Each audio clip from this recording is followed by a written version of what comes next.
Welcome, distinguished literary characters. It's so nice to be speaking to you here today on the subject of the history of children's literature. Special thank you to Clear Creek Middle School for hosting this event.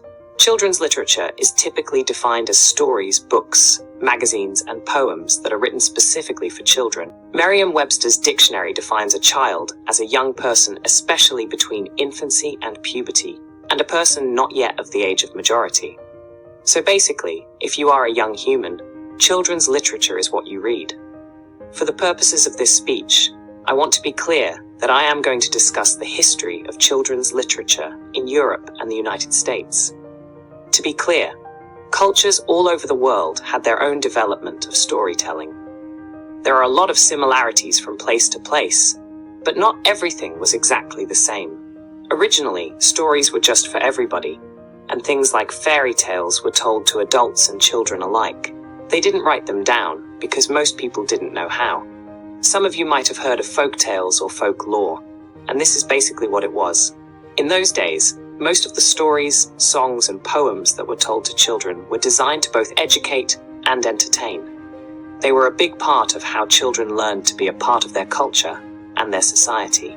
After the printing press was invented, it became much easier for children and other types of humans to get their hands on books and maybe even learn to read them. A little while later, children's literature in book form really took off. There were the fables of Aesop, for sure. Then in 1697, Jean de La Fontaine and Charles Perrault published the Tales of Mother Goose. And did children love them? Boy howdy, they sure did. Well, a lot more time went by, and children were reading more and more. Then a man named John Newbery published a book called A Little Pretty Pocketbook.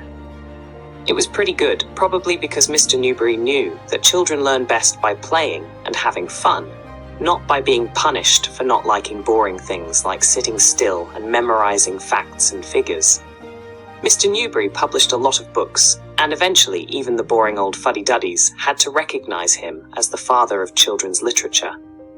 In fact, the American Library Association even named their most famous award after him. There is a lot more to learn about the history of children's literature, but I'm all out of time. I have time for one question. Rue dear, don't you think it's time for your bath? No more questions.